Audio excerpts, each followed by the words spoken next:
What's up, YouTube? Let's talk about it, man. As you can see from the title of this video, I am trying to land a $150,000 cloud or DevOps engineer job. So you might be wondering, how am I doing this? I'm already into tech.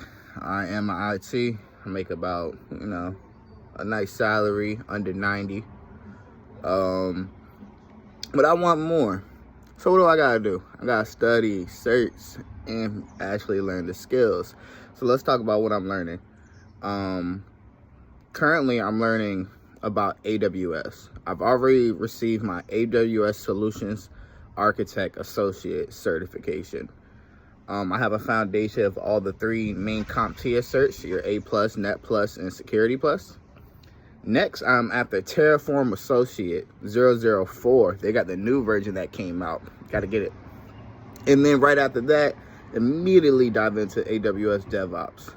And to top it all off, I probably will get CKA, which is the Certified Kubernetes Associate. All of that just to land a cloud job.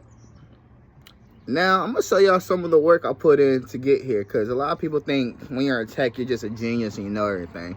But that is not accurate. You actually have to study this shit. By the way, y'all like the Gucci's? All right, so first things first, when you're trying to figure out what kind of job you're trying to land when it's in tech, you can simply just Google what certs are needed. That's what I like to do a lot. You just Google it, and boom, Google gives you a great AI overview telling you what certs. So let's see what's highlighted. You need a cloud provider cert. I have the AWS Certified Solutions Architect Associate. I learned it through a course from Adrian Cantrell, which is highly recommended in the industry. He has a lot of other cloud certs as well. I plan on studying the AWS DevOps with Adrian Cantrell. All right, another one is Kubernetes. So if you look in job descriptions for cloud engineering and DevOps, you see Kubernetes everywhere. So this is a hot skill. So I plan on getting certified in it just so I could stand out. It's highly recommended. Now I'm gonna get the administrator. I said associate, but it's administrator. Infrastructure as code. This is the one I'm currently studying, which is HashiCorp Terraform Associate. I will show y'all some more clips of that actually in a second. And then it recommends a Linux/security cert. I already have Security Plus. I possibly can go get a Linux cert real quick to just boost my profile. I may do that, may or may not sure yet. And then it has some essential skills you may have, scripting and programming. I know some Python, blah, blah, blah, blah, blah. You got to learn this stuff, fellas. You can't, ladies and gentlemen, you can't just hope you could get something. You got to work hard, build the portfolio, show your hands-on experience through labs.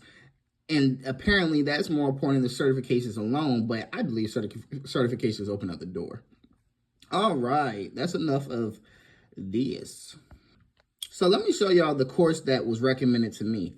Boom, boom, boom. Zeal Vora. Where's he at? Zeal Vora, HashiCorp Certified Terraform Associate 2026. This is such a great course. I've already watched all of it. It's about 25 and a half hours long. And let me tell you, that shit is long as fuck. I started this probably like in December. And I finished probably in like March or February, I mean.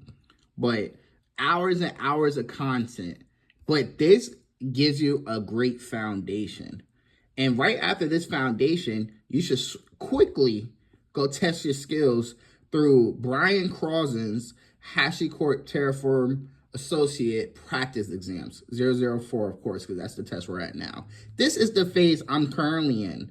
I'm told these tests are way harder than the real exam. And they say you should aim for a 70, and then you'll basically be in passing. So my first exam, I got a 64. Whatever. What do? I normally, after I fail, I review the questions. I go to my incorrect ones. I copy all of them. Boom, boom, boom, boom, boom, boom, boom, boom, boom, boom. And I use our great friend, ChatGPT, and feed him all my wrong answers. Then ChatGPT develops a weakness map for me. Now, this is a game changer. This here tells me what areas I need to work in. This is perfect for a person trying to learn. So I did this for the first exam, and then I took the second one, and my score already improved. I scored a 77 on the second exam, and now I'm doing it again. So this one I only have 13 wrong questions, but I copy and paste them, and now today I'm going over these. A fun fact, when you go over these with ChatGPT, you can also tell it to drill you. Pause. Drill me on questions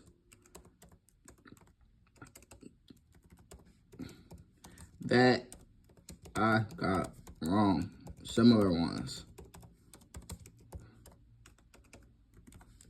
Once you do that, chat already knows what I got wrong. So boom, it's going to tighten those weak areas by giving me questions. I love it. Love it, love it, love it.